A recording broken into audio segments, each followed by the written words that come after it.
残酷な天使のように少年よ神話にな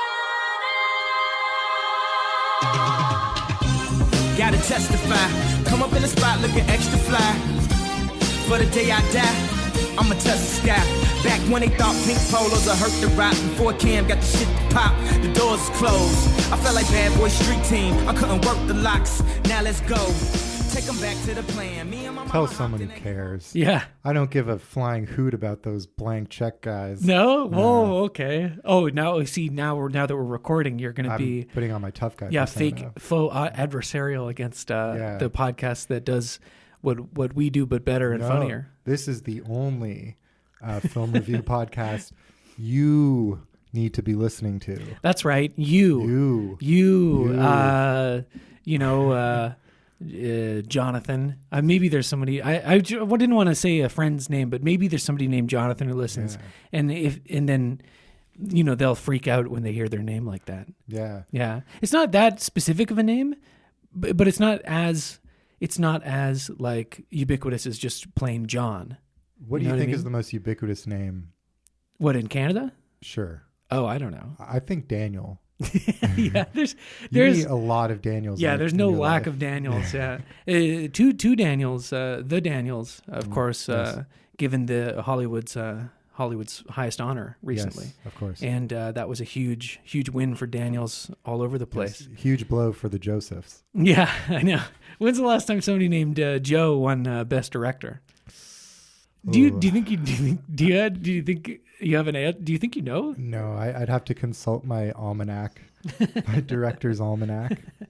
And as Ben looks it up, Why would you look it up? Make sure you subscribe and follow and set us to download and give us a good review. That's right. Because we love you, Daniel and Joseph. Yeah, whoever you are, and if you're a woman who listens to this podcast, we love you even more. The Danielles and the Josephines. Exactly. All right, let's see here. The best directors, okay? We got Frank, we got Herbert, we got King Vidor. We know we stand a King. Lewis, Ted, Charlie, as in Chaplin, Frank again. Jeez. Lionel, Harry, Irving, Ernst. That's Lubitsch, you bet. Lewis, Clarence, King. King Vidor won a lot, didn't he? These are just nominated. Okay, Frank. 1930, 31, 32, 32, 33, 34. 3 Franks in a lot row. Of Franks. Frank, Borzage, Lloyd, and Capra. And then eventually, of course, we get Frank Darabont. What did I say? I said Joe, not John, right? You said Joe. Did I say John? We were talking about Joseph. Yeah, we were talking Joseph, about Joseph. yeah. Because, obviously, John Ford won a couple of times. Yeah. Joe. I don't think he's ever won. He might have been nominated, but Joe Nichols is a good director. Who's Joe Nichols? Isn't that the guy's name who made like Take Shelter and Jeff Nichols. Jeff, fuck. See? He's not even a Joe. Always a Jeffrey, never a Joseph. Always a Jeffrey, never a Joseph. That's what my grandpappy used to say.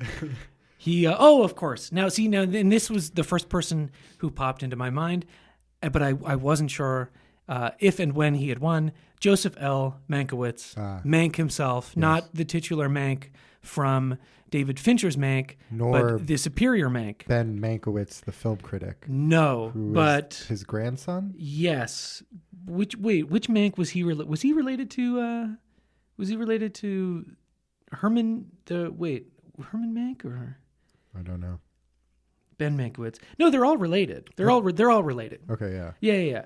This is that Mank's brother, Joseph Mank, yeah. who directed many great movies, including All But Eve, but won the Best Director Oscar for A Letter to Three Wives, a movie I've been meaning to see. It's on the Blu-ray shelf. Haven't seen it. It's supposed to be really good. There you go. Yeah. Anyway. Welcome to Mankcast.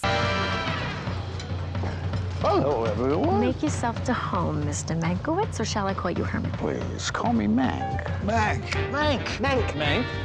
This is Herman Mankiewicz, but we're to call him Mank. Mankcast. I'm glad we got all that Mank out of our system. Did you see David Fincher's Mank? No. It's a weird movie. No. I mean, I guess it was also like a pandemic movie, sort of, or Netflix Netflix and pandemic combined. Yeah, I feel like it's a movie that kind of, oddly enough, kind of came and went. Yeah, it sure did. I mean, I think it's also because it's bad. Okay. Okay. It's bad. But So I probably won't watch it then. well, no, but I kind of I feel like I need to see it again to like, Okay. I almost don't even remember it. It was like a fever dream, like Aggro Drift, which we will get to later in the show. Yes. Yeah, I'm going to put that in the title for sure. I mean, TIFF, Drew Barrymore updates, Aggro Drift. This is what brings people in. Yes. Listen, I've got some messages from people saying, "Oh, but I haven't seen the Saw movies, and there's 10 of them, and I'm not going to watch all the Saw movies just so I can listen to your dumb show." Come on. First off, come on. Actually, so I ran into, after the Smashing Pumpkins concert, I went Oh, to the Smashing Pumpkins concert in Nice. Toronto. It rocked. Billy Yeah. Corgan is definitely enough of a megalomaniac to put on a really good show. yeah, I guess.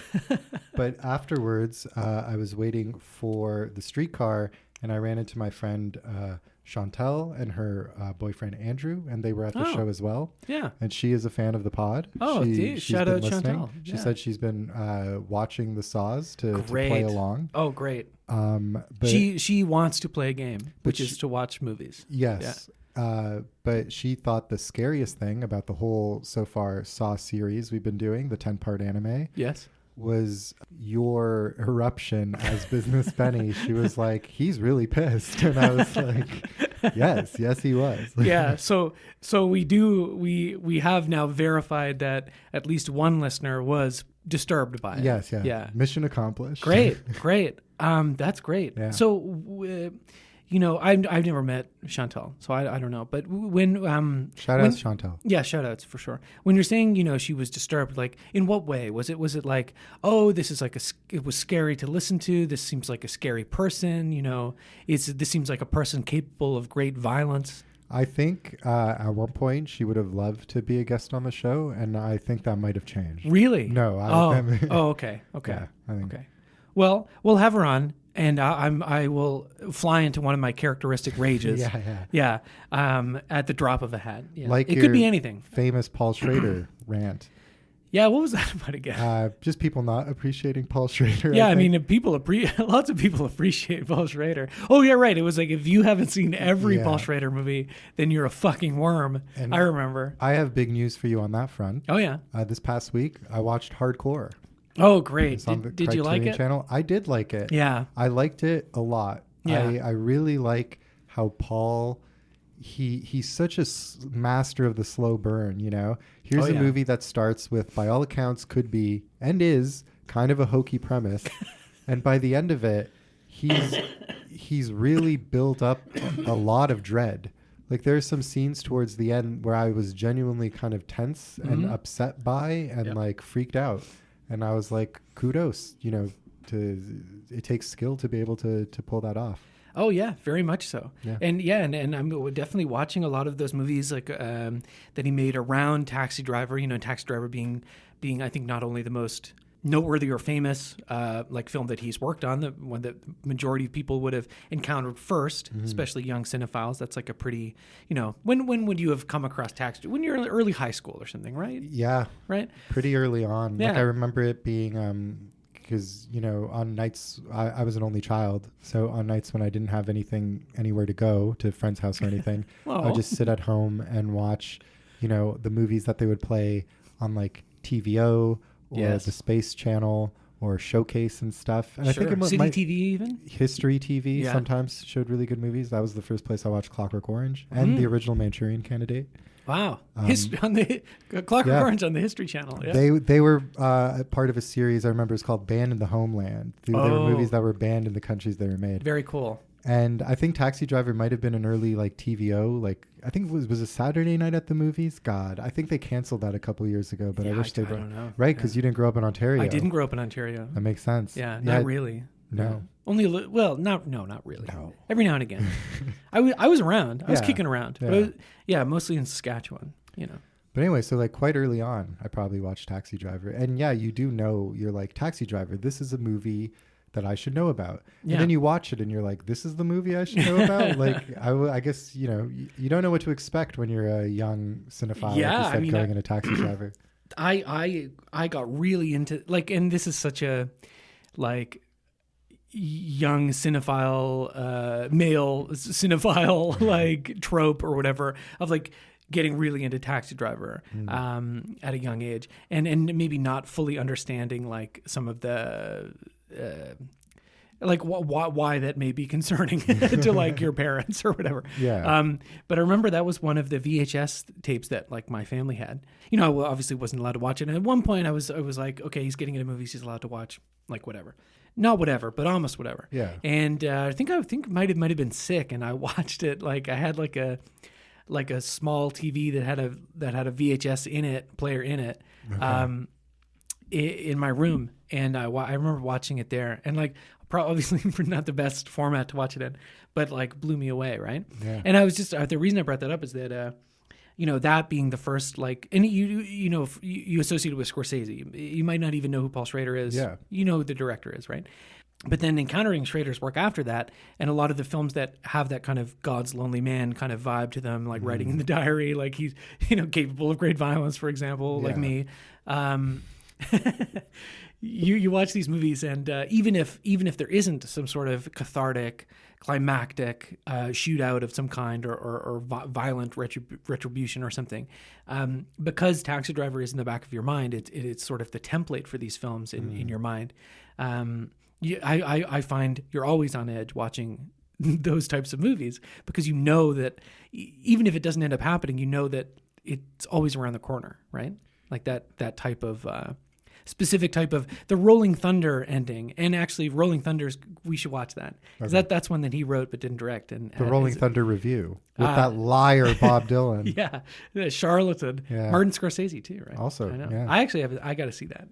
I'm going to see it. I'm seeing Bob Dylan in October. Yes, yeah, you with mentioned, with my pa. So cool. Yeah, it's gonna be good. Cool. Not as cool as the Smashing Pumpkins, but pretty cool. I'm waiting for the streetcar, right? Billy Corgan greater than sign Bob Dylan. Oh well, you heard it here first. I'm joking. I'm joking. I don't think you'd have a hard time convincing anybody of that. Most people, yeah. I mean, maybe at the Smashing Pumpkins show you could. Probably not even. No, maybe not. I don't know.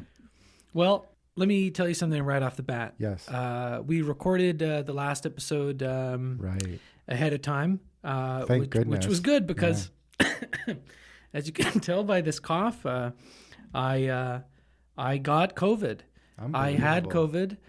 Again, this is the second time. I got it in the summer of 21. Was that right? 22? I don't remember. No, last summer. I got it in the summer of 22. Oh, man. Yeah. And now I got it almost a year later again for the second time. What's COVID in 2023 like? Yeah, it sucked. I didn't like it. I'm going to use this platform to tell you to mask up, everybody, if you're able to. I don't know exactly where I got it. There were a lot of people at work that were sick. However, those people, for one reason or another, no one else I didn't think tested positive. But I also think part of that is that nobody else tested. I did. I know you did. Yeah. When I told you, I know you did. But I mean, I couldn't believe I didn't have it. Oh well, no, but I don't think I would have had it even by then. Okay, yeah. I think it because it's only a couple days. It could be 24 hours, 48 hours after after getting it. Do symptoms show up? I don't know. I could have got it from work. I could have got it on the way to work, the commute. And I feel very foolish with this is that, you know, I'd been masking on the subway for longer than I would say the average person, but then eventually I kind of stopped in the summer, especially when it was hot. And then I just kind of didn't pick it back up again. And, you know, when I was going to work, at least one way every day, I go through the airport. I'm like, what the fuck was I thinking? Like, I probably should have put a mask on. And so I'm going to be doing that going forward. You know, you live and you learn. I had a pretty hard time with it. I didn't, it was not as bad as last time, and I didn't have much of a cough. It didn't really get into my lungs. And now I actually have more of a cough, but I've been testing negative the past couple of days. and we're all good. But it sucked because I was working 7 days. I had a nice 3-day weekend. I was really looking forward to it. I was making plans, going to see some movies, of course. And then I did see some movies. I saw way too many movies, but at home on the couch feeling like shit. Yes. And as much as the movies, I like to think they healed me, they didn't. I just felt really bad all the time, and it kind of sucked. And then the power went out in my apartment building again. For like at least 50 hours. And it was so hot, and it was just fucked. It was the most fucked I've been in a long time. And I know if you're a loyal listener to this podcast, you might say to yourself, gee, he sure seems fucked a lot. And, well, you're right. But I was just miserable. And the worst thing of all is that, I took this time to watch a lot of long movies, or movies that, I couldn't get excited about watching that. I was like, well, I guess I'll throw, like I watched Oliver Stone's Nixon, the longest version you could find. It's like over 3 hours. It was great. That was the perfect lying sick on the couch movie. Yeah. Like, it's not as good as JFK. Nothing is as good as JFK, but it's very good. And Anthony Hopkins as Nixon, you wouldn't think about it. He doesn't really look like him. He's doing a bit of the voice, but God, he's perfect. What an amazing actor. Or like Steven Spielberg's Amistad, also starring Anthony Hopkins. Okay. A movie, one of the only ones of his I hadn't seen, but not a movie I could get excited about because I had heard has a lot of the same problems as like Schindler's List, but for like the transatlantic slave trade. It sounded really like a movie that I was not going to like, but also seemed like important to watch in the terms of like, I mean, I've seen almost all of his other movies. So I watched that and Always, one of his other movies that people never watch. And, he's an amazing director, but sometimes he makes a bad movie. Hey, this is Ben. I just wanted to say Always is actually kind of good. It looks really good. It's corny, but it's like kind of a good movie. So watch that one instead. He did Jurassic Park and Schindler's List, and they were released in the same year. And then he's like, what? Year. I could do that again. So he made Jurassic Park 2 and Amistad. He's like, what? I could do the dinosaur movie and then like the human misery movie. I'll do it again. And both equally impressive landmark films. Yeah, exactly, right? Yeah, to lesser effect, I would say. Did you see that like Jurassic Park thing is coming to Toronto, where in the Scotiabank They're going to Arena? build Jurassic Park in Toronto? Animatronic dinosaurs on display. Not real though. No. Oh, well. But whatever. Yeah. I don't have tickets. No, I'll go. I'll go. I don't actually have tickets. We should go. Nor do I really have an interest in going. We should go. It just looks kind of hokey. Well, yeah, but we should do some sort of designer drugs and go to the fucking Jurassic Park show. And I wonder if they're gonna get like a stand-in Chris Pratt to kind of be the dinosaur trainer guy and make a real ass out of himself in front of a robot. Those movies suck so much. Blue? Yeah. It'll be fun to do them. I mean, sometimes I forget just how bad. Like, I didn't mind the first Jurassic World. I was like, oh, they're back, whatever. But, like, just seeing where that trilogy went, especially that last one, like, just dire, man. Yeah. So bad. Let's see. The Kane Mutiny. Oh, The Crucible with Daniel Day-Lewis. That's such a, like, I'm sick and what am I doing? And, like, I don't even care about my life anymore movie. Like, why would you watch that unless you were sick and you wanted to see Daniel Day-Lewis, like, overperform something? Did he play John Proctor or Yes. Abigail?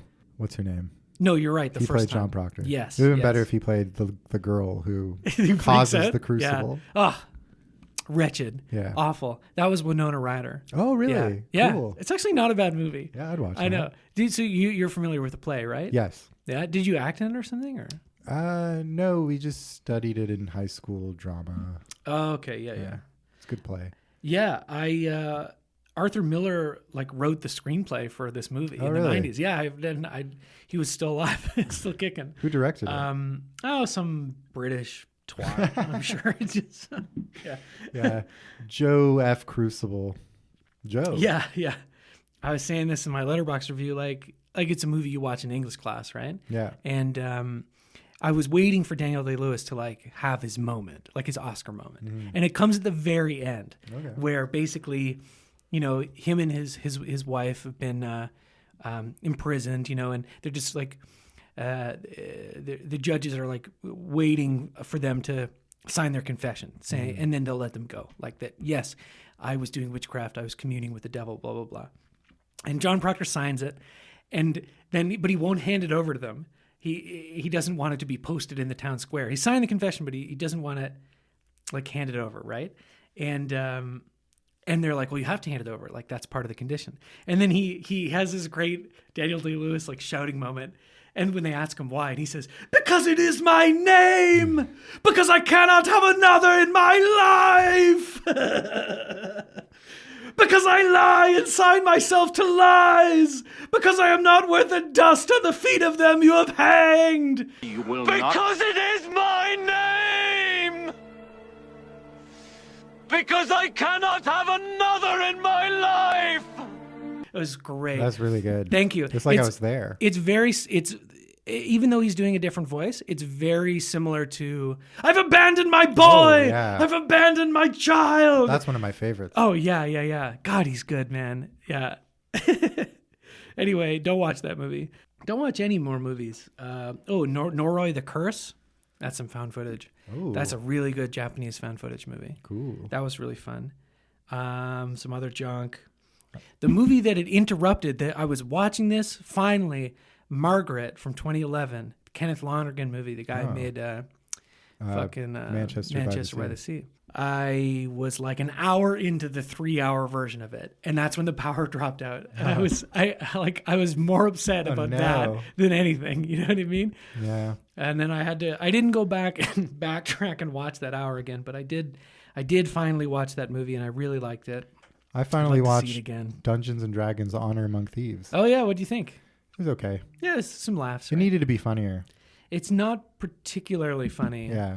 But it does kind of feel like old fashioned in a way, right? It does, yeah, and it ripped along. They tried with some of the adventure action sequences and stuff. It just, for what they were going for, it needed to be funnier.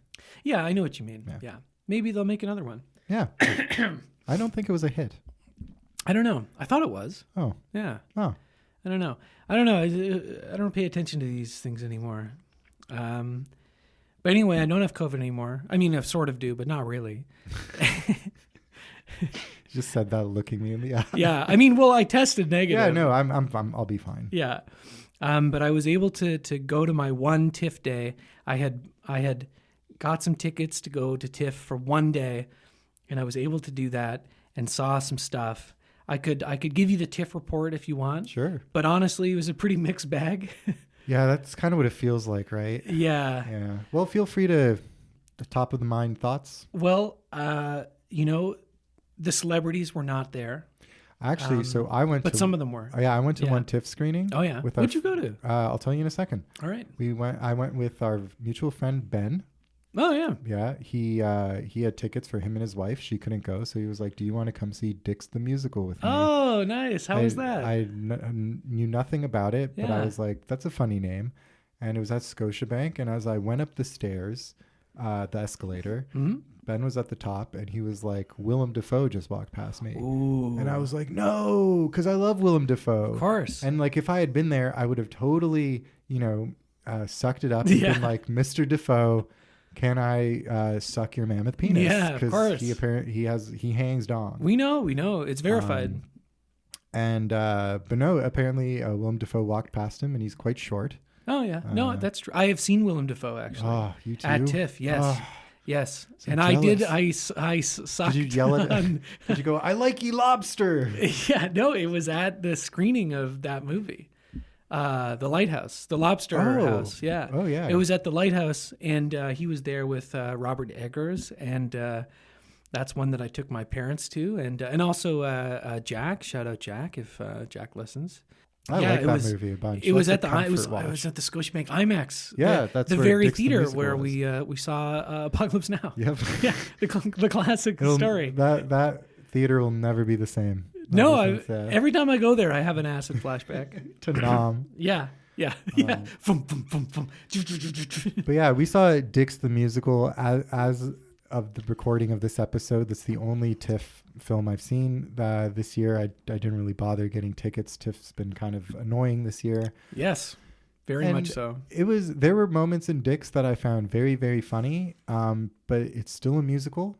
And that means there are corny, cheesy, kind of preachy theater kid stuff. And there were times where these two guys who made it or who wrote it, Larry Charles directed it, they clearly have talent for comedy. They clearly have a future in comedy. There were moments where I thought it was going to be very self-aware and thus avoid a lot of cliche or corny, cheesy tropes and stuff. But then there were other times where it felt very non-self-aware, and it was like, really? Like, you know, it felt like they should have known better. Like, there's a very long blooper reel throughout the credits that isn't very funny. And you're like, that's a shame. Yeah, and that was just kind of emblematic of my problems with it in general. It's like very scattershot, and normally that doesn't matter for me, but I guess the scattershot moments weren't individually funny enough to keep it together. But there were some really unique, absurd comedic elements that I really liked, but it's still a cheesy AF musical. All right. Well, there you go. I was curious about that. I think mostly because of Larry Charles, who made our favorite movie, Borat. Cultural learnings for Make Benefit Kazakh? Glorious Nation of Kazakhstan. Yes, yeah, of course. That is the full title. Yep. Yeah, and many other films, including the Bob Dylan movie Masked and Anonymous, which I will be seeing before Bob Dylan concert. I found the DVD at Valley Village. So one of those increasingly rare, good DVDs to find at Valley Village these days. Most of the good stuff, it's gone. It's in the grimy paws of people like me who will never let it go. Yeah. People who will inevitably be crushed by a falling pile of DVDs in their 50s or 60s if they live that long. I'd love to see you do like a psychic reading or like a tarot card reading or something, and you pull like the falling stack of DVDs or something. Yeah, the falling stack of DVDs. You're going to be crushed. I mean, what can you do, right? Give away your DVDs? No, I don't. I don't think so. I don't think so. No. Well, geez, did I see any famous people? Not really. No.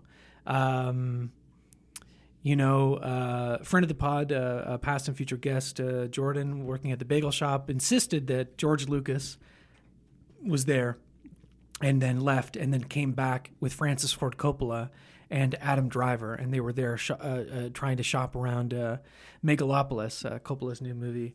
And the problem is I don't believe him, but because when he did this last time and said Drew Barrymore is at the bagel shop, he was right. Yeah. And now, as I told him and expressed to him multiple times, he has a strange power over me where he could say anybody came into the bagel shop and I would have to believe him at least a little bit.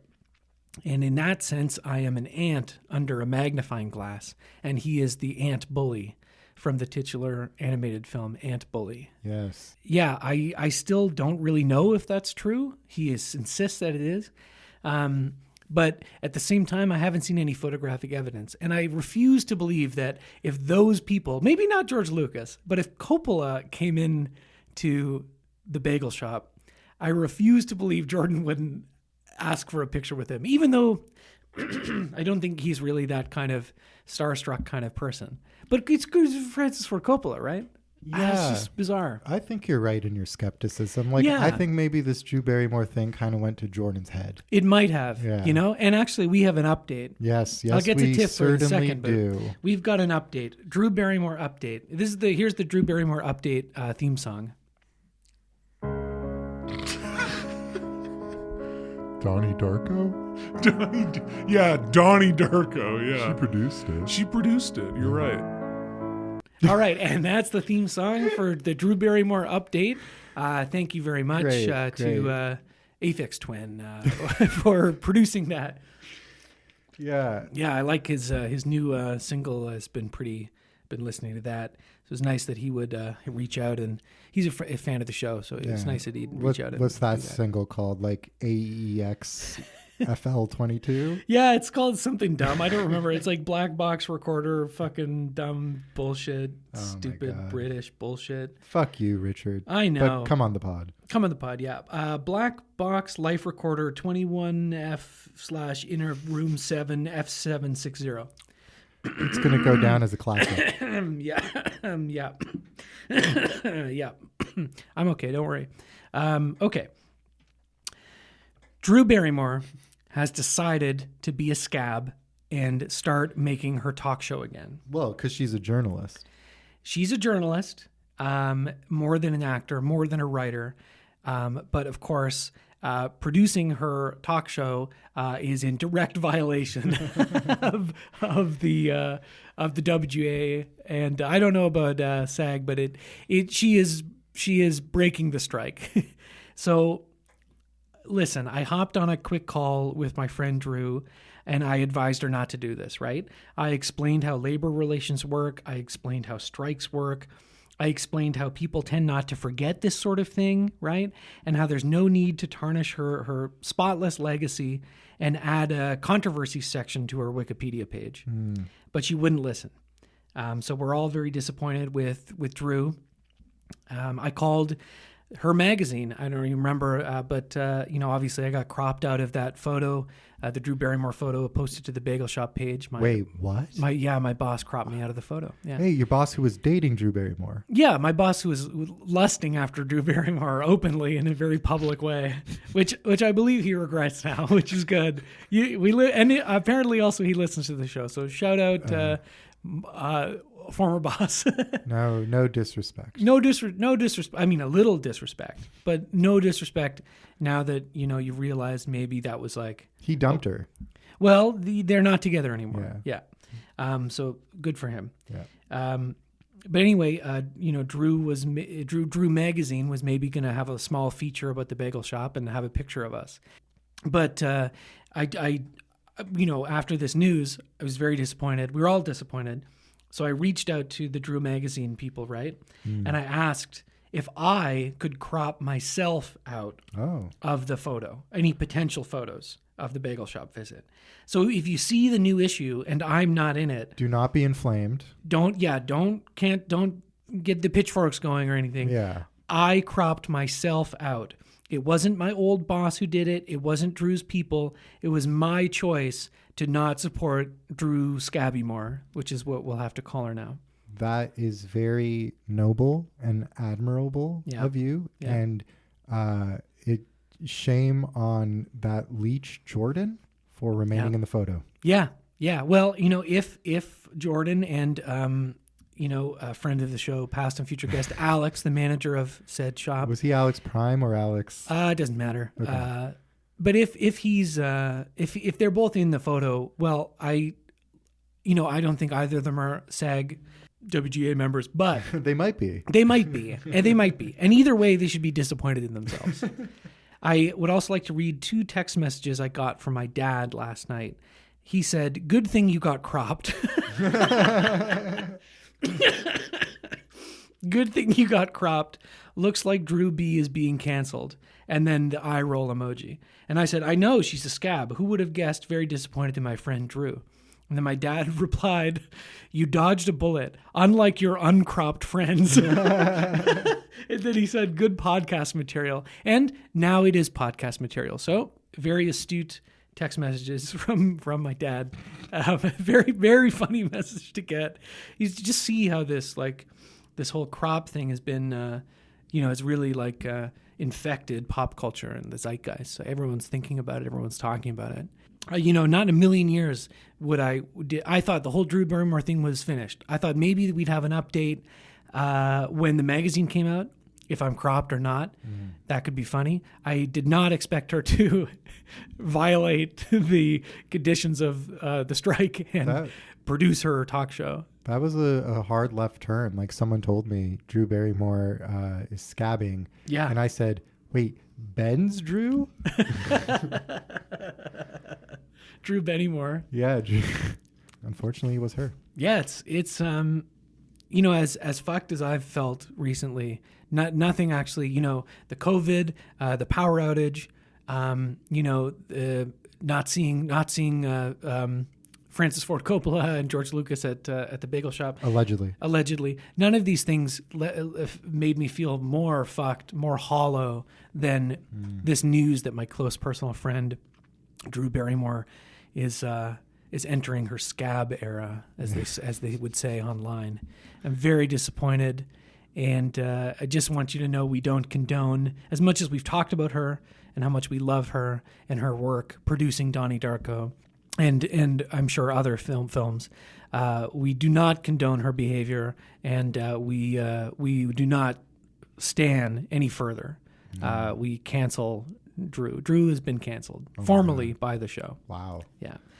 And she may come up again, but not in a positive light ever again, even if she's in a good movie, which seems unlikely at this point. The way it goes. Yeah. I deeply apologize to writers.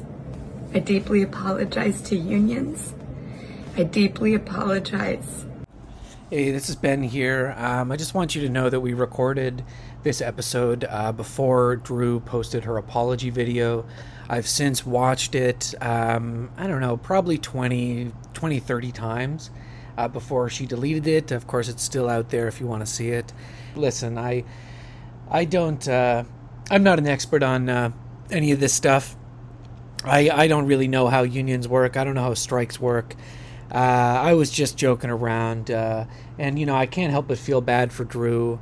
You know, it's just hard watching her in that video, getting emotional, and you know, I believe Drew always wants to do the right thing. I think she always strives to do the right thing, and but she's human, you know, she's human, and I think that's just something that people forget about these big Hollywood stars. You know, you see them on the big screen, they're 100 feet tall, you know, and you just forget that they're vulnerable people like us, right? And they make mistakes, right? And you know, like God, like I wouldn't want to be held accountable for all the times that I broke strike laws and I crossed the picket line. Geez, like if you know, I can't even count them on two hands. So I just want to, you know, say maybe we went a little harsh on Drew. So you know, Drew, I'm here if you want to talk, and I understand if you don't want to talk. I mean, listen, you know, you come on the pod whenever you want, okay? That's all I wanted to say. Speaking of scabbing, I've started going to the Metro again. Oh. Because the strike's over. Oh, it's good. Open. Yeah. So you're not a scab. No, I'm not actually. That's good. I hope they got what they wanted, and I've canceled my HelloFresh. All right, great. I had 1 week on it. Nice. How was it? What a week. Yeah. It was okay. Did you enjoy making the food the way that it tells you to make it? Yeah. It was like not as, you still have to do quite a bit of prep. And I was like, I guess that makes sense. Like if they pre-cut all the veggies, they'd be dry. But it's not as convenient as you'd want it to be. And the delivery people are kind of shit. Like he just kind of left it outside of the, like before actually I wrote leave with concierge, and he just kind of left it in that space between the outside and the inside. Yeah. So anyone could have kind of come by. Well, the building is under like renovation right now, right? Yes. So yes. it could be that. You know, as a former Canada Post employee. No, it wasn't that. This was before that. Before they really fucked up the lobby. Yeah. It's fucked up, right? It's pretty fucked up. Yeah. Fucked up. Anyone could come in. Anyone. Yeah. Your safety is compromised. Yeah. Exactly. I'll be okay. Yeah, you'll be fine. Well, I'm glad you can eat again. That's good. Yeah. Thanks. It's good. You look healthy. Yeah, you were looking gaunt. You're looking like you needed some vitamin shots, but now you look, you know, kind of spry and healthy again. So I'm happy for that. Thank you. Yeah. DiGiorno's and Pogos. Yeah. Good stuff. I haven't had either of those in a long time. Yeah, I'm trying to wean myself off of the DiGiorno Pogo diet. Rattle off some of your TIFF takes. Yeah, well, I mean, I'm really only going to talk about 2 movies, okay? Okay. And the rest of them, I'm gonna say this, okay? The feeling that the time for doing something has passed. Amazing title. The title is maybe the best part of that movie. I liked that movie. It was funny. You should all see this movie. I had a lot of good laughs. Very dry. I don't know. But I don't want to really talk about these movies. Dear Jassy, I thought was interesting. I met the director Tarsem Singh, who made Tarsem Singh. Yeah, I met him. The Cell fame. Yes, I met. That's crazy. I know, and I pitched him my spec script for the Cell 2 Mitosis, and he said there is a Cell 2. Oh, really? I think there was a direction. Oh shit! Yeah. Oh well, no wonder, because he looked at me like, "Who the fuck are you?" and he said very condescendingly, I might add, "I'll think about it." You know what I mean? Oh. I was like, oh, Cell 2 Mitosis, it's so great. It's like mitosis. Yeah, that's what cells do. I looked it up. No, it's I looked it up before making the joke. Yeah. I don't know. Anyway, really nice guy, but very condescending when I told him that the Cell that he'll never make a better movie than the Cell. But he's back with a good movie. He's back with a. Yeah, I mean, great. Yeah, it's very different. Happy. It's his first Indian movie. It's very different from his Hollywood maximalism sort of stuff. Oh. But it's interesting. I only watch Hollywood films. Yeah, it was a difficult movie to sit through. Oh. It's like very intense. Did it have his kind of trademark visual flair?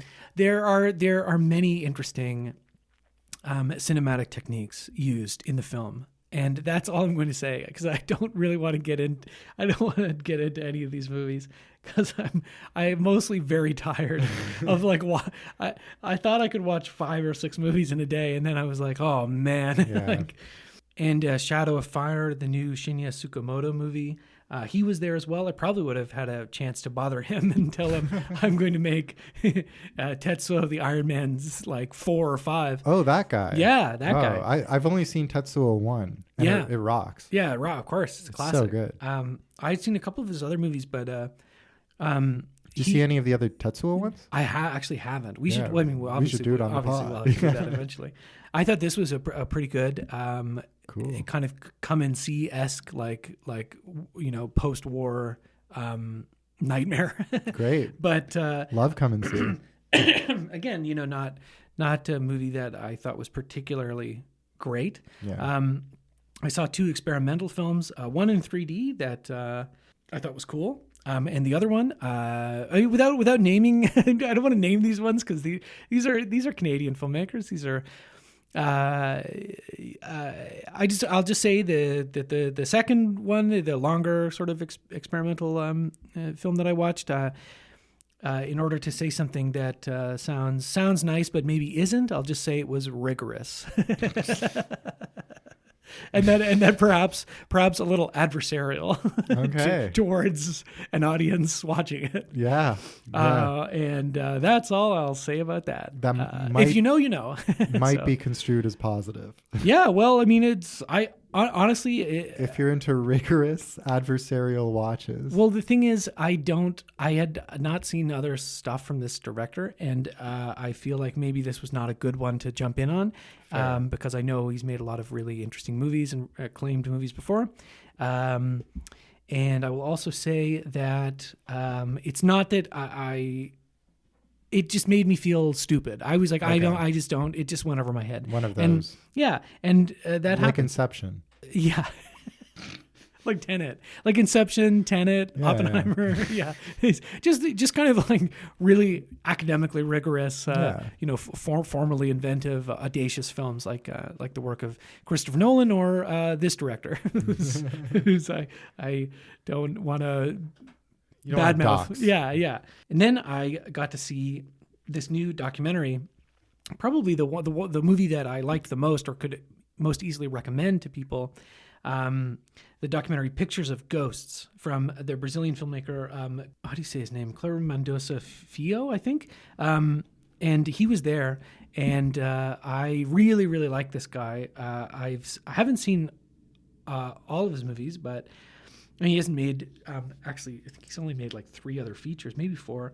But Neighboring Sounds and Bacurau are movies I really, really like. I remember when Neighboring Sounds came out and it was playing at TIFF, and I really wanted to see it, but I never ended up going to see it. We'll watch it sometime. Great. It's great. And this is a documentary about like his sort of like his memories of Recife, where he lives in Brazil. again, I don't know how to pronounce anything.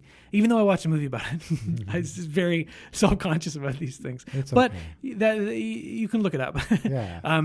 It's closer to Recife or Recife. I'm sorry, I'm a fucking idiot. And it's very much like one of these love letter to cinema movies. But those work on me most of the time. The Fabelmans. Yeah, The Fabelmans. I mean, unless your name is Kenneth Branagh and your movie is Belfast, like a lot of like, especially these documentaries about like, you know, his sort of like his apartment that he grew up in there, but then also in relation to his films, like he uses it as a location a lot, and his family growing up. Then also this beautiful look at all these different cinemas and the sort of like downtown like cinema scene in Recife that was like very cool. And yeah, I really liked it. It didn't cry, but it was an emotional movie. Like these sorts of like, you know, the changing yeah, I know the changing landscapes of like you know, one place is like pictures of ghosts, right? These like you know, cinemas that no longer operate, and the people that operated them, like especially this one projectionist, right, who was there, who's since passed and stuff, and like just a really beautiful movie. But then more importantly, Aggro Drift.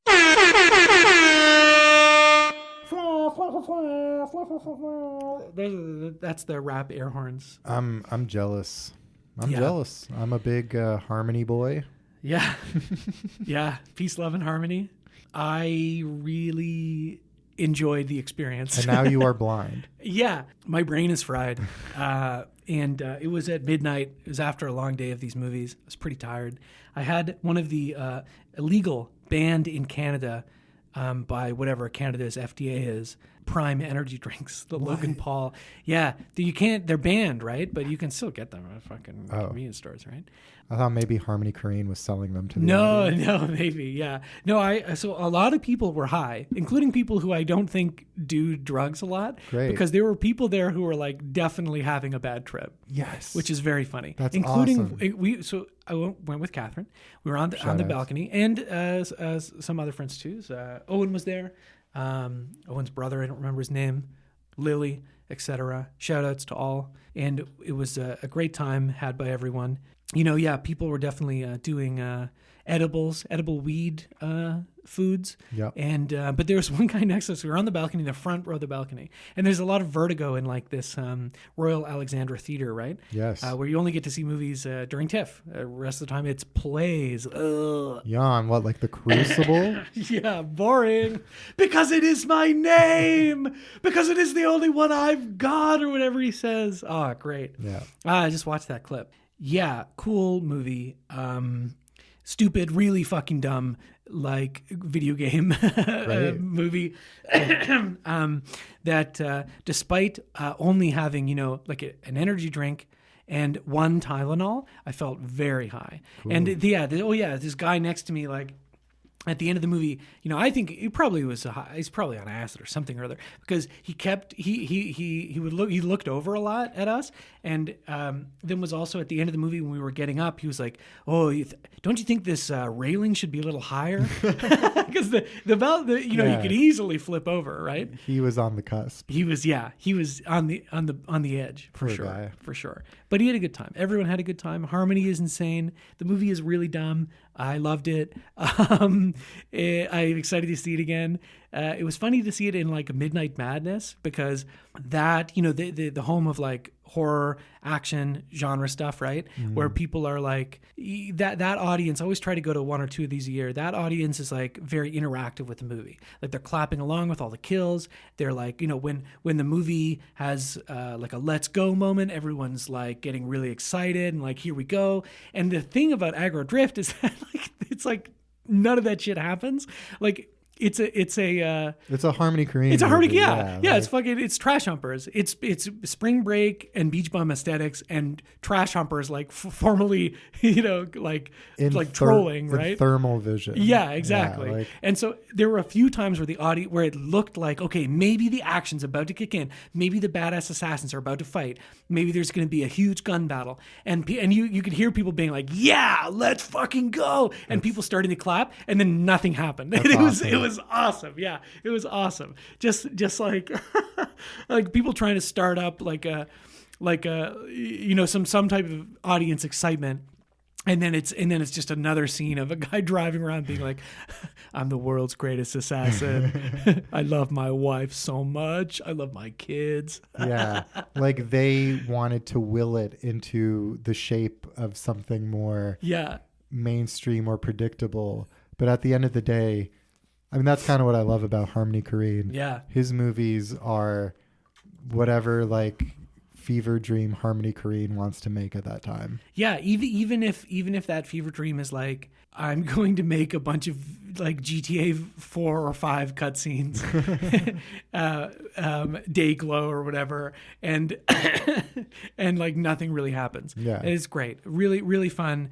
I don't know like what the release for this gets to be. Like, obviously Spring Breaker is like one of my favorite cinema memories is actually seeing that in the Cineplex. Big names, and it wasn't filmed in a crazy you want to talk about adversarial, right? Like, well, yeah, and something like Trash Humpers, like that didn't go to Cineplex, right? No, that went to VHS. Yeah.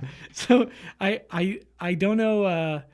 I don't know when and where people will be able to see it. I mean, it probably like if it's gonna play in the city, you'll play at at like the Review maybe, or at the Lightbox even, possibly. But I think it's been a while since I've seen Trash Humpers, but there's something I don't know if it's quite as like good as that as that movie. Very different movies, but there's just something so pure about like sitting down to watch a movie called Trash Humpers, and then like realizing like it really is just a bunch of people in old man and lady makeup or masks humping trash. There's something so pure about that vision, and its simplicity. Aggro Drift, very similar, but I don't know, maybe it is. The more I think about it, the more I liked it. It's really fucking dumb. Yeah. I could read a couple of reviews actually. Sure. Let's read Catherine's review. I'm sure she'd be okay with that. This is a 5-star review, by the way. Completely transcendent, and also a film that raises so many more questions than it ever has the intention of answering. A nightmare based on video game logic and aesthetics. Repetitive mantras abound, echoing the one-liners video game characters repeat when idling for too long. Sexuality completely divorced from erotics through the thermal imaging. Bodies becoming abstract blobs of heat and constantly shifting AI facial lines. That's right. There's a lot of like AI, like that's like molding and melding the images on people's faces a lot of the time too. Interesting. Characters mere representations of ideals, but never able to escape from being simply avatars for the audience to escape into. Grim nihilism of performative violence that never feels genuine until blue blood spews across the screen canvas. My eyes were wide and my mouth agape the entire runtime. The sensory experience completely overwhelming. I felt fried by the end. I think that is very accurate. I was smiling the entire time, and occasionally shaking my head. Okay, and then from Lily, who was also there, another 5-star review. Got me thinking about how both digital avatars and material bodies are vessels for life energy / souls. Both very horny and sterile. Okay. Very accurate. And might as well read Owen's review here, who was there. Let's see here. It says, worked its way through my little head, clearing the rot buildup, breaking down any serious thinking potential to a low, unassuming simmer. Came out the other end like a chemically induced palate cleanser, smooth-brained and happy. Nice. These are all very accurate reviews, I would say. Great. So, get out there, see Aggro Drift. Best video game movie since Resident Evil Retribution. Okay. That's my review. Yeah, set and setting are very important for when you're doing drugs. So I'm not suggesting you do drugs while you watch the movie. Even if you don't, you will feel high because that's what the movie is all about. Yeah, that's always cool. Yeah, it's pretty cool. It's really fucking stupid. It's really stupid too. Great. Yeah, it's great. I look forward to watching it. Yeah, the future of cinema. Okay, one more thing before we talk about Saw 4, which we will talk about briefly. I promise we'll talk about it briefly. We got, I don't know if you remember, we suggested if you email us a picture of your dick, we will rate the picture. We will do a proper dick rating like they do on OnlyFans or, I don't know, other pornography sites. No loads refused. Yeah, we explicitly said that we would not refuse any loads. Okay, well, guess who emailed us? It's Fraser again. Yep. Yeah, he emailed us when we asked for said we would read anything on the show. Yep. We read the entirety of the Humpty Dance and lost several listeners. And now he sent us a picture of a dick, and we're going to rate it. He says, "Hey Ben, listening to pod, walking the dog. That's a great way of listening to the show, I think. Rate this pic of dick. God bless, from Canada's Texas, Alberta, your pal, friend of the pod, and part-time troll Fraser." So let's see. Let's open this picture of the dick he sent us to rate. Okay. Oh, that's Dick and Bush. That is Dick and Bush. Yeah. It's actually a picture of two bushes and a dick. That's crazy. And maybe you figured it out, that it is indeed a picture of George H.W. Bush, George W. Bush, and Dick Cheney. Yes. All lined up in a row. Looks like they're hands on their hearts. Maybe is this when he got sworn in? I don't know. He looks older. Yeah. Maybe it's at somebody's funeral. Well, you know what I will say, if we're, humiliating this picture of this dick. Yeah. Lot more Bush than Dick. That's true. That's true. The Dick to Bush ratio. It's off. It's kind of pathetic. I would say this is a picture of three extremely detestable men. and I don't know if this is a hot take. I don't think it is. But the one in the middle, the younger of the two Bushes, probably the least detestable of the three. Which is crazy. Because I don't care how much painting he does, he's a detestable man. He's still a war criminal. They're all war criminals, but he's still a war criminal. Yeah. I know. It's crazy that in this picture of three awful people, three of the worst people who've ever existed, this goofy guy is actually somehow slightly less bad than the other two. Yeah. Anyway, I would say I would give this dick pic 1 out of 10. Oh. I think Dick Cheney is an ugly man. I think he's still alive, despite all our laws efforts of medical science and our efforts. Yeah, I hope that he dies soon, and I hope that he goes to hell. Yeah. I hope that hell exists only for one person, and it's him. Mm-hmm. Yeah. Yeah. And I hope that hell exists only for bad people. Actually, wait, let me amend that. I don't want hell to exist, because that sounds bad. I do think we should assassinate Dick Cheney, and that is a legally binding threat, as is now tradition on the show. So if you're out there, if you're radicalized, if you're the Travis Bickle to our Jodie Foster's character, the little child prostitute. Yeah, right. That's who we are in this scenario. And you want to, excuse me. If you're the John Hinckley to Jodie Foster, the actor, because he got obsessed with Taxi Driver and then he tried to kill Reagan to impress her. If you want to impress us, John Hinckley style, by killing Dick Cheney, that would impress us. So get out there, do your worst, commit an act of murder on behalf of a podcast. Why not? That could be fun. And that was Thread of the Week. Legally binding Thread of the Week. So Saw 4. Saw 4, eh? Yeah, I guess that's pretty much all we had to talk about. So let's wrap up the show. What would you give Saw 4 out of 5 Dick Cheneys? Honestly, I was watching Saw 4. Yeah. And maybe it was because we watched it separately and alone. It's true. But here we were talking about how the Saw franchise with 3 kind of like hit its stride a bit, like locked into a kind of pretty fun formula. Yeah. I was watching this and I was like, how did they flub it again instantly on the next one, you know? Yeah. And it's like Catherine was saying, like the even ones are no bueno. The every odd ones other are Saw good. is good. Yeah. And I feel like I might But then have six is apparently good. 6 is apparently a good one, yes. Yeah. Well, we'll see. I think I've seen this one before because I remembered what happened to Donnie Wahlberg. It's pretty funny. That was pretty funny. It is funny. Yeah. Like there are elements of this movie that are funny, but I think watching them alone, you lose the humor. Like I think if we were watching it together and I could have turned to someone and been like, wasn't that fucking stupid? Yeah. Like what the fuck was that? Like I think that would have been really satisfying. But the fact that I was just watching it alone, I don't. Is this movie objectively worse than Saw 3, or was it because I watched it in a vacuum?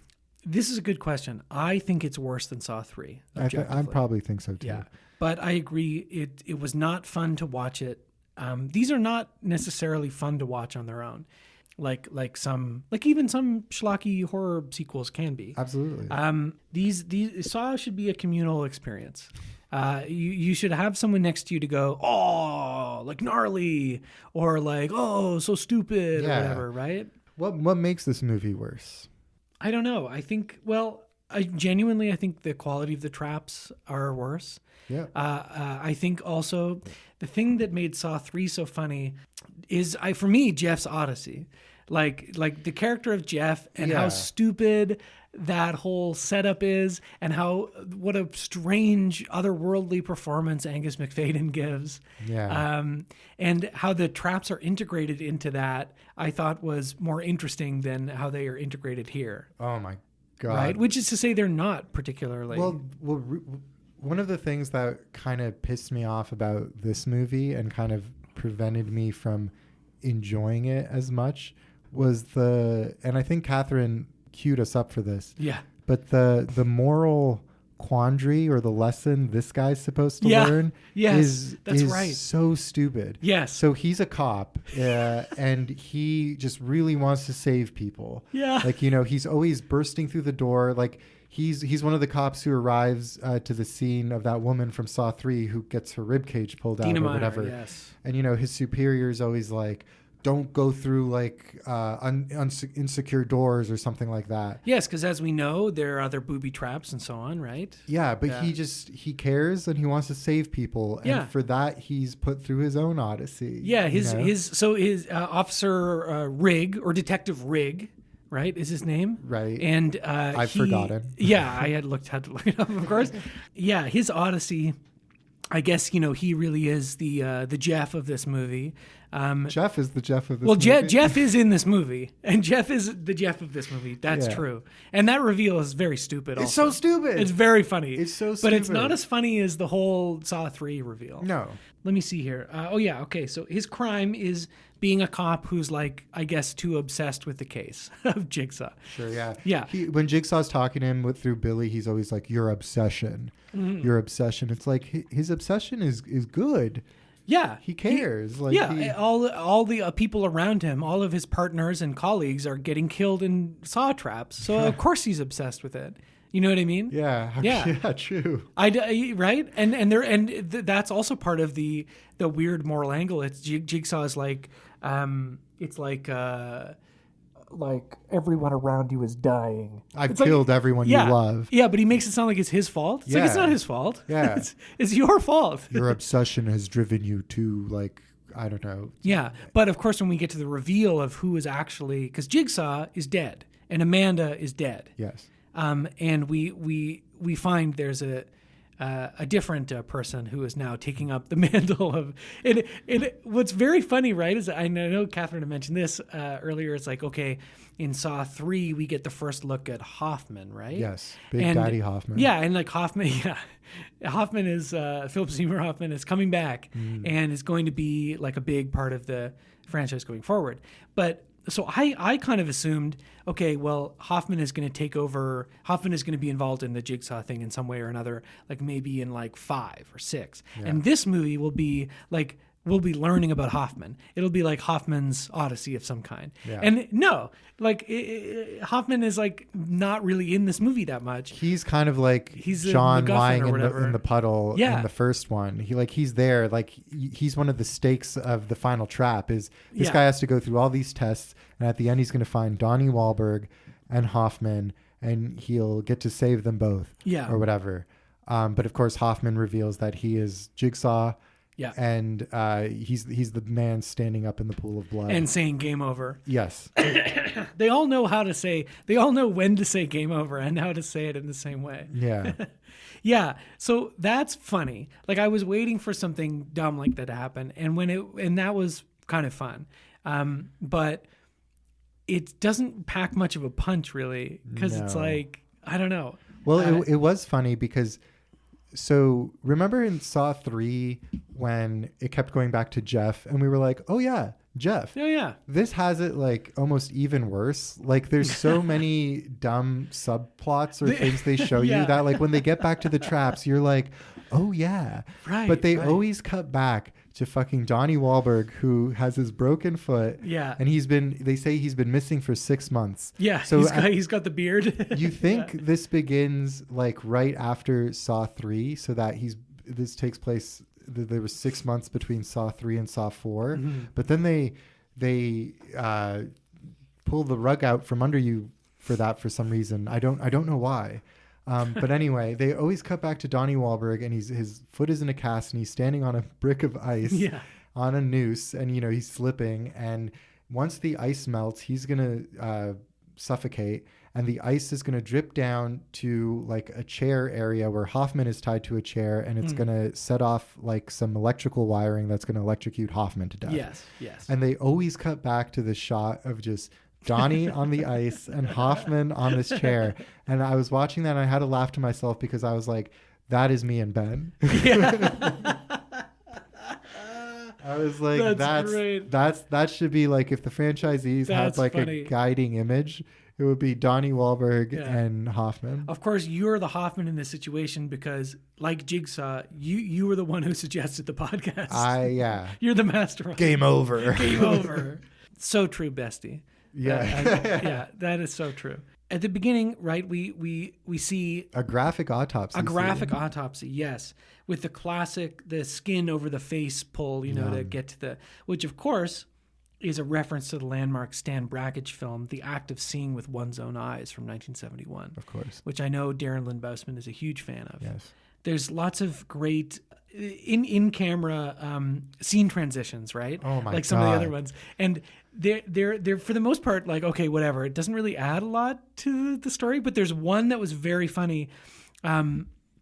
With the sculpt lady Yes. being thrown through the mirror, and then like she gets thrown through a mirror, and it goes to the police station, right? Yeah. And it just doesn't make any sense. Like it's like some of the other ones make a logical sense. Like I don't know if you remember like fucking the George Clooney Confessions of a Dangerous Mind. Right. There's a couple good, somewhat interesting sort of in camera like scene transitions in that movie that are.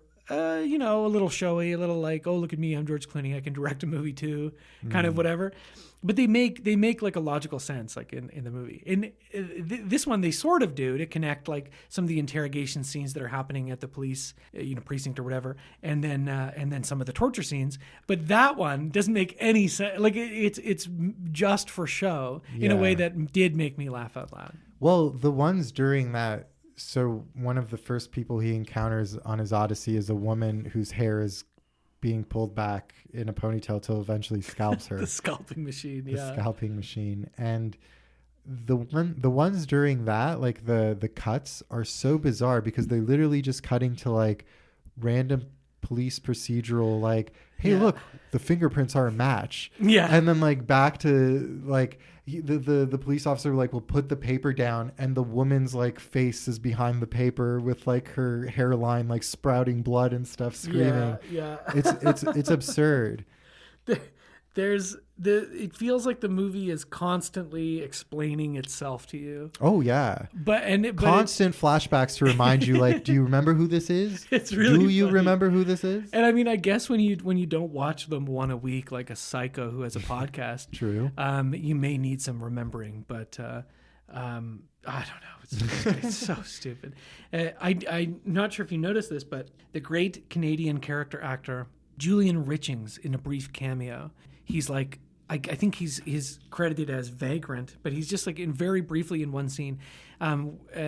He is the guy at the beginning of the first Cube movie who gets all diced up. Yes. Yeah.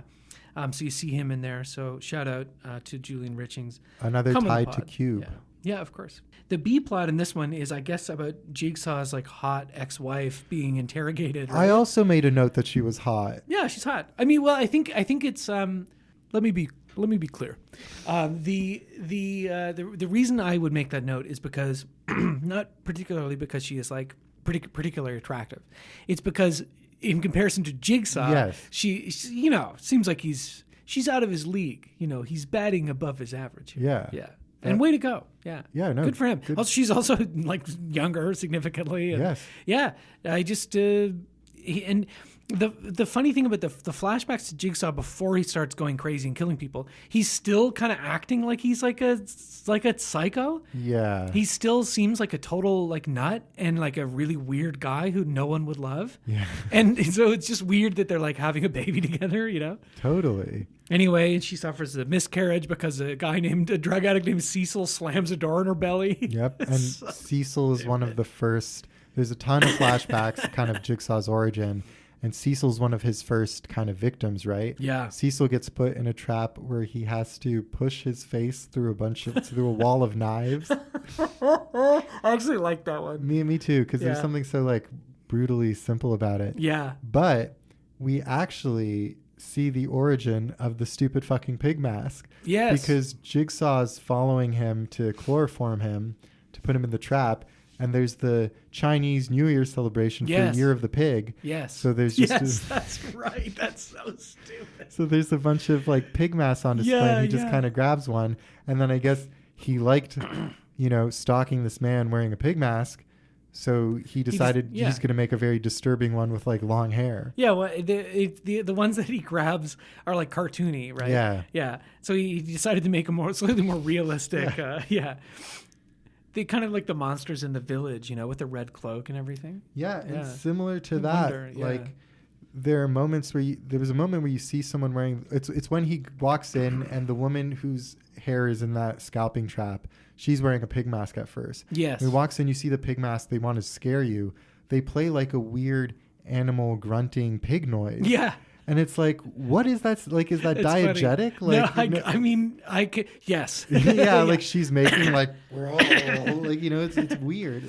The mask makes the noise. Yes. Like there's like a Darth Vader mask and there's like an Optimus Prime mask that has the little thing in it, like a vocoder in it. Where you could be like, I am Optimus Prime.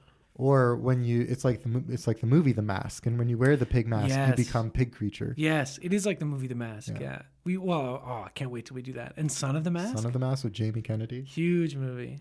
I guess it also turns out that it's happening at the end of Saw 3. That's happening also at the same time. Is that? Yes. So is that accurate? They open it up with Hoffman finding like. Jigsaw eats a tape at the end of Saw 3, and the people who conduct the autopsy find it. Then the movie's plot carries on. So you think ostensibly everything is taking place after Saw 3. But then at the end, the kind of climax happens at this big warehouse. That's where Donnie Wahlberg and Hoffman are being held.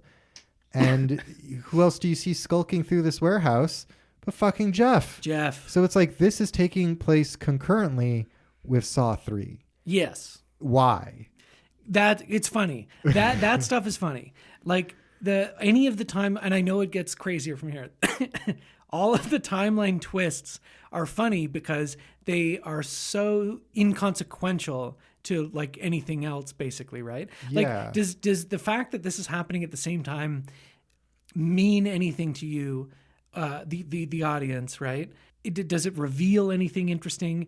Does it recontextualize anything that you've just seen in any interesting way? No, I don't think it does. No. I think it's merely just to be like, huh? Yeah. Huh? Like, look at this. Pull another rug out. Bet you didn't think about that. Yeah. It does not.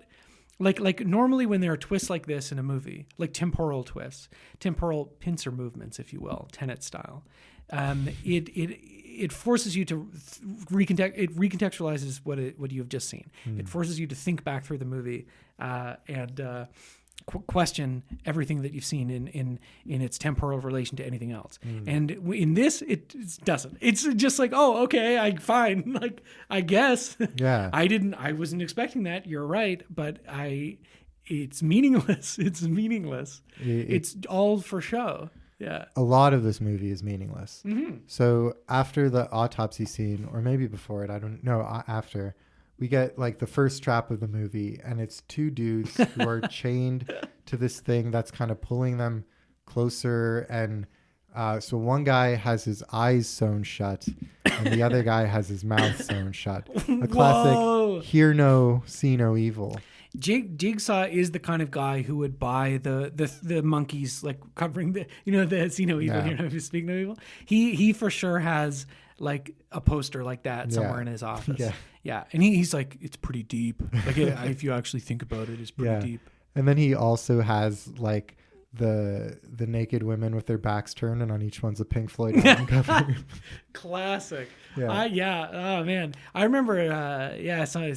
Somebody or other had that like poster in their bedroom, and I remember being like, "Wow, like that's crazy." Like if I would be jerking off all the time if I had this poster to the music. Yeah, to the music. Yeah, exactly. Yeah, especially the later '90s albums, like the Division Bell. Yeah, fucking shit like that. Stuff that no one's ever listened to. No, I'm sure people like. I'm sure there's some good Pink Floyd post Roger Waters. I'm sure there is. Yes. Yeah. Yes. Of course there is. You've been listening to Pink Floyd your entire life. But they each have keys like on their collars or whatever. Right. And they essentially are pitted against each other and to fight. And I was like, why? Like, because you don't even get like a Jigsaw Billy the Puppet introduction. You're like, why are both these guys fighting? Well, one of them ends up being the lawyer guy. Yes. And I guess his crime was like the Zepp. Yeah, who's the Zepp? Yeah. So he's carrying out. He's the one who's like checking in on Hoffman and Donnie Wahlberg. Yes. But then like, I'm also like, what was the moral of this? Like, deaf or mute people are better than blind people? Like, I don't think that's what Jigsaw was getting at. But what is he getting at? We don't know. Yeah. You're right. We don't know. It's stupid. It is stupid. And it's like in this one, some of the people he punishes, they have actually committed crimes. Yes.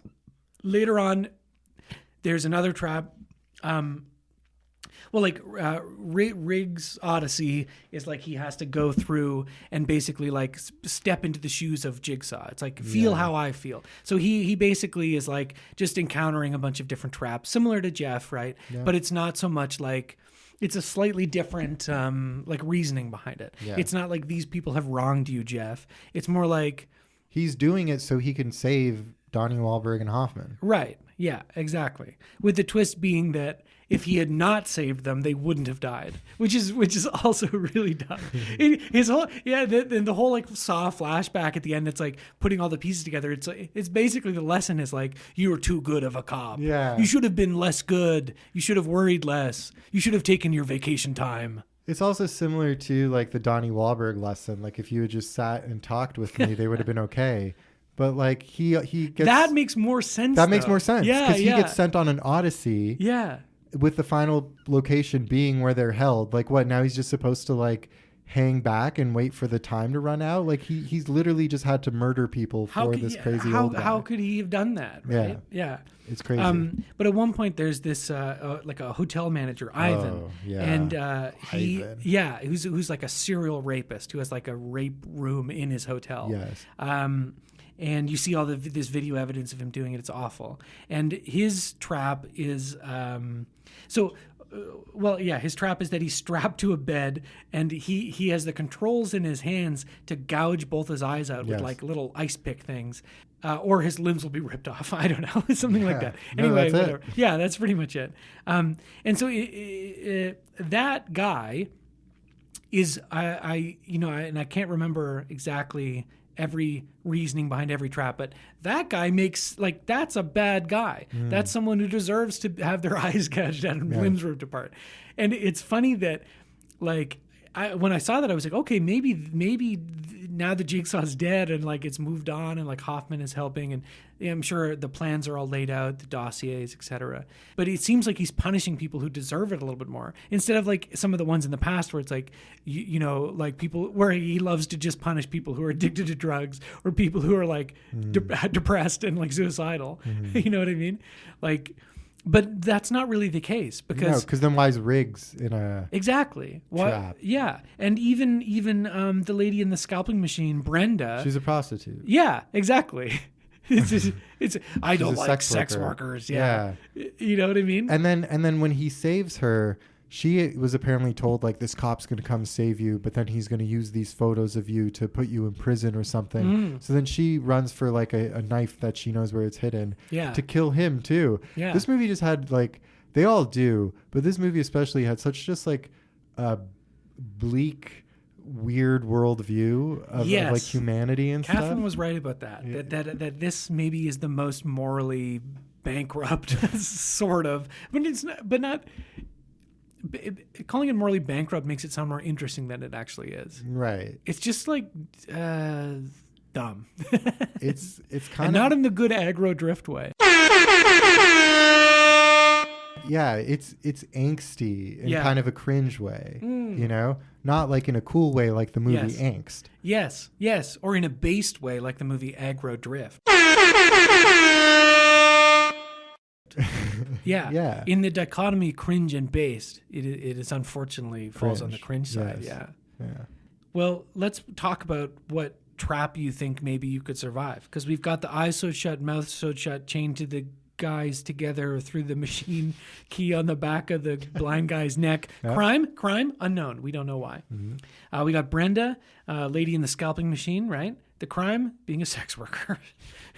Ivan, the actual crime of being a serial rapist. He probably gets the most gruesome thing where he's gouging out his eyes and he's ripped apart and all that. He gouges out one of his eyes and goes oh, this was entirely too painful. Yeah, what a loser. So then, his limbs are pulled off. I know. He does it once. Why not just do it at the same time? That's what I would have done. Good call. I'm smart. Yeah. I know which one you're picking. Oh, we didn't even mention this. The husband and wife skewered together. That was weird. That was also weird. So the crime in that instance is that the husband is abusive towards the wife. But what's the wife's crime? Being abused?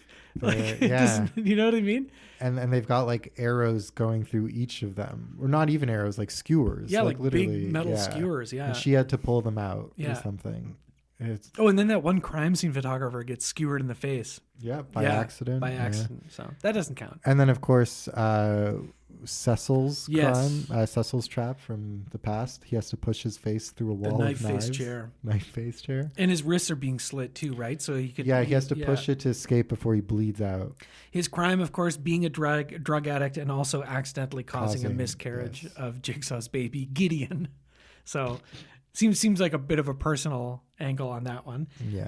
Donnie Wahlberg, of course, chained up, standing on an ice block. Now, what happens to Donnie Wahlberg? Very funny. Best part of the movie. When Riggs runs through, or Rig is his name.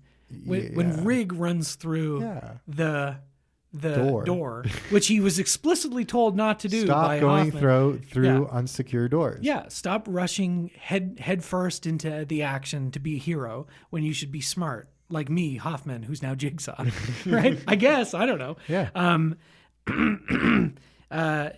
When he runs through, it triggers the two other big ice blocks to come down pincer style and smash Donnie Wahlberg's head, blow it to like a oblivion. melon. Yeah.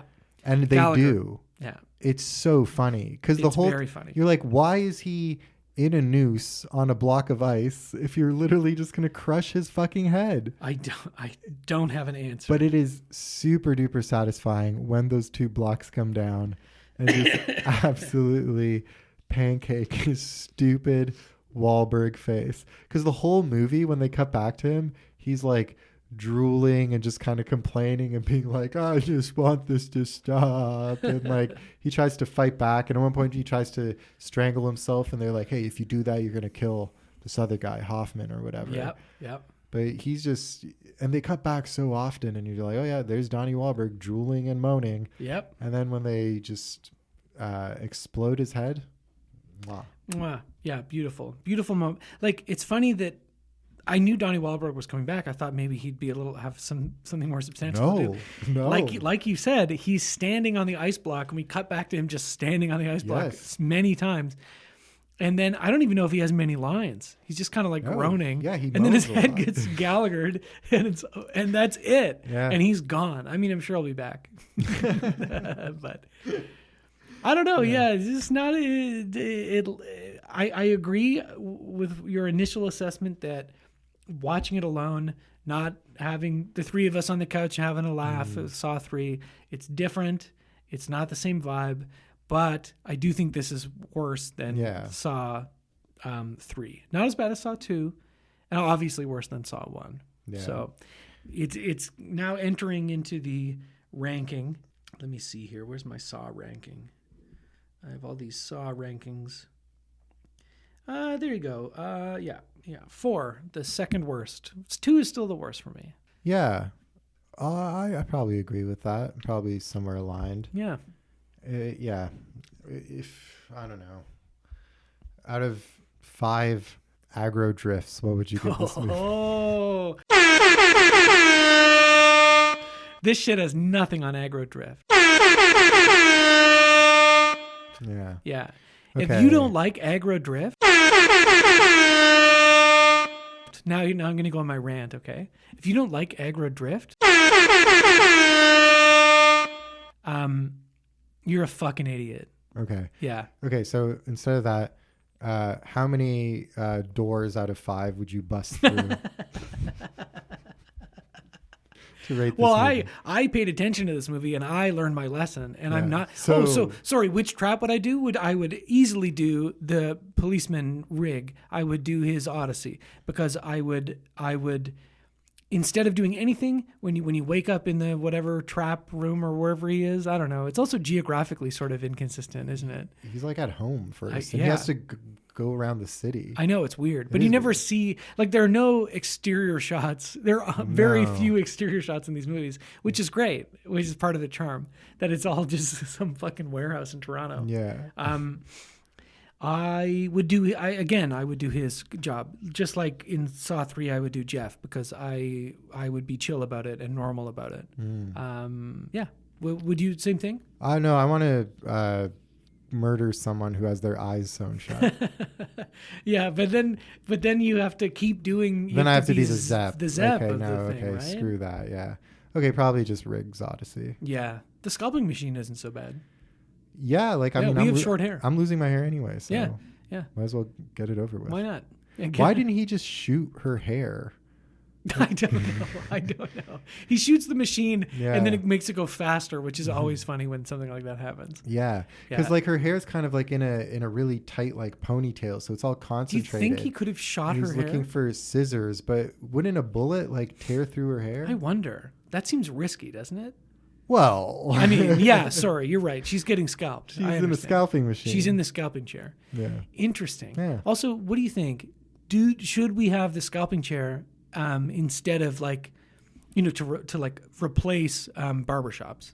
Like for automation and for efficiency, right? That would, and obviously you'd have to make a couple of adjustments. You don't want to like rip someone's scalp off. No, but like an old timey Looney Tunes style barber chair with the white gloves and it snips. Yeah, and that sounds kind of cool. Spreads the shaving cream on you with little gloved hands. Yeah, exactly. Yeah. Yeah. The Barber of Seville. That's what I'm thinking of. I would love that. Yeah.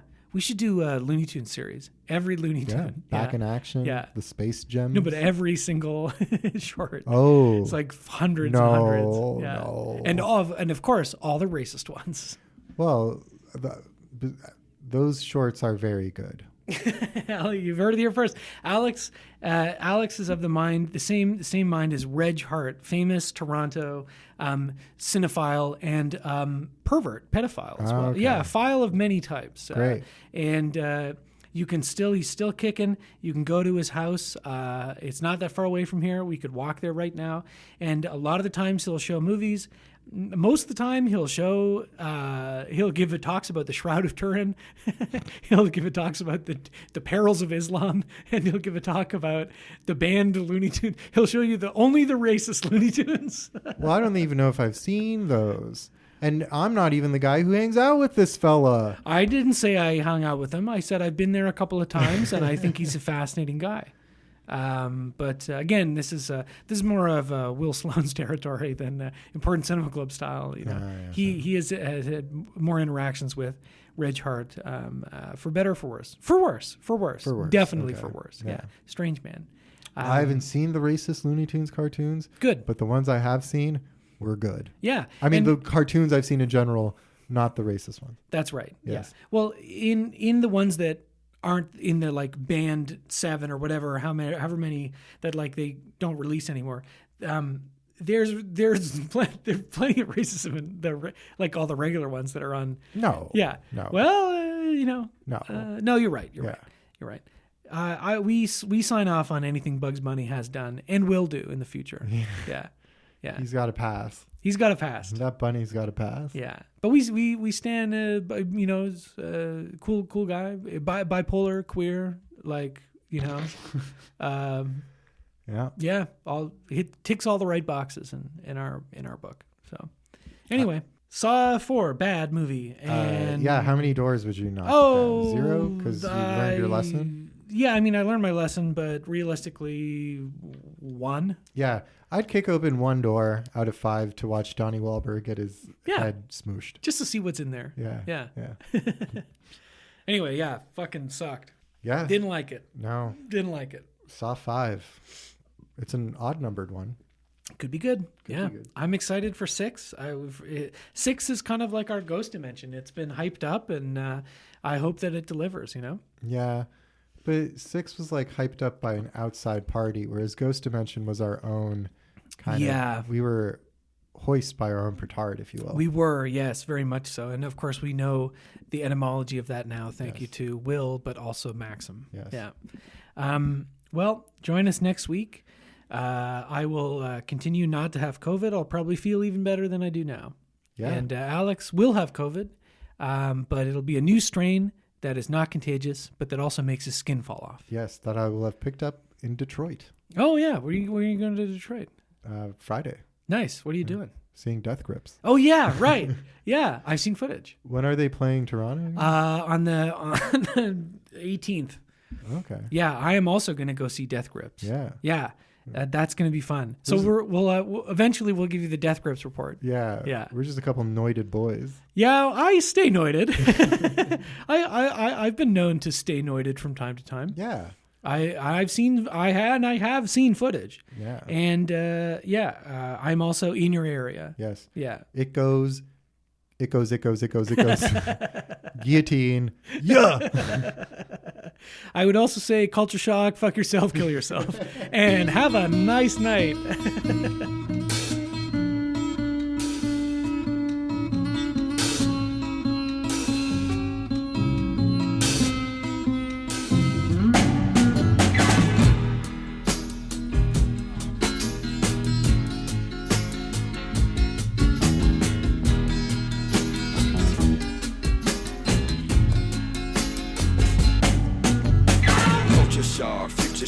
Fuck yourself, choke yourself. Useless information occupies free open space inside your skull. You know what's going on every day, every night, everywhere. It's so international.